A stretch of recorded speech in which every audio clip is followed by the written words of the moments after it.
ಅಹಮದಾಬಾದ್ನಲ್ಲಿ ಚಿನ್ನದ ಅಂಗಡಿಯೊಂದಕ್ಕೆ ಬಂದ ಮಹಿಳೆ ಒಂಟಿ ಮಾಲೀಕನ ಮುಖಕ್ಕೆ ಮೆಣಸಿನ ಪುಡಿ ಚೆಲ್ಲಿ ಮಾಲೀಕನಿಂದಲೇ ಏಟು ತಿಂದಿದ್ದಾಳೆ. ಆದರೂ ಆತ ಪೊಲೀಸರಿಗೆ ದೂರು ನೀಡಲು ತಯಾರಿಲ್ಲ. ಗುಜರಾತ್ನ ಅಹಮದಾಬಾದ್ನಲ್ಲಿ ಒಬ್ಬರೇ ನಿರ್ವಹಿಸುವ ಬಂಗಾರದ ಅಂಗಡಿಯಲ್ಲಿ ಈ ಘಟನೆ ನಡೆದಿದೆ. ಮಹಿಳೆ ಸ್ವರ್ಣ ದರೋಡೆಗೆ ಬಂದಳೆಂದು ಹೇಳಲಾಗುತ್ತಿದೆಯಾದರೂ ಆ ಬಗೆಗೆ ಆಕೆ ಯಾವುದೇ ಪ್ರಯತ್ನ ನಡೆಸಿಲ್ಲ.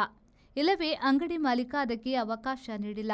ಆಕೆ ಒಳಗೆ ಬಂದ ಕೂಡಲೇ ಮಾಲೀಕನ ಮುಖಕ್ಕೆ ಮೆಣಸಿನ ಪುಡಿ ಚೆಲ್ಲಿದ್ದಾಳೆ.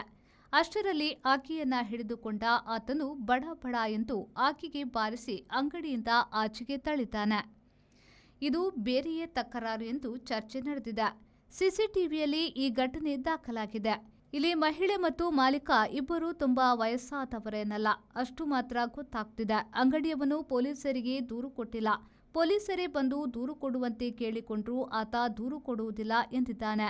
ಪೊಲೀಸರು ತಾವೇ ಪ್ರಕರಣ ದಾಖಲಿಸಿಕೊಂಡು ತನಿಖೆ ನಡೆಸುತ್ತಿದ್ದಾರೆ. ಅಹಮದಾಬಾದ್ನ ರಾನಿಪ್ ತರಕಾರಿ ಮಾರುಕಟ್ಟೆಯ ಆವರಣದಲ್ಲೇ ಸಣ್ಣ ಬಂಗಾರದ ಅಂಗಡಿಯಲ್ಲಿ ಈ ಘಟನೆ ನಡೆದಿದೆ. ಸಿಸಿಟಿವಿ ದೃಶ್ಯ ಹೊರಬಿದ್ದಿದೆ. ರಾನಿಪ್ ಪೊಲೀಸ್ ಠಾಣೆಯವರು ಅಹಮದಾಬಾದ್ ಮುಖ್ಯ ಕಚೇರಿಯ ಅಣತಿಯಂತೆ 2 ಬಾರಿ ಹೋದರೂ ಅಂಗಡಿಯಾತ ದೂರು ಕೊಡುತ್ತಿಲ್ಲ ಎಂಬುದೇ ಈ ಘಟನೆಯಲ್ಲಿ ಏನೋ ಗುಟ್ಟು ಇದೆ ಎಂಬುದನ್ನು ಹೇಳುತ್ತಿದೆ.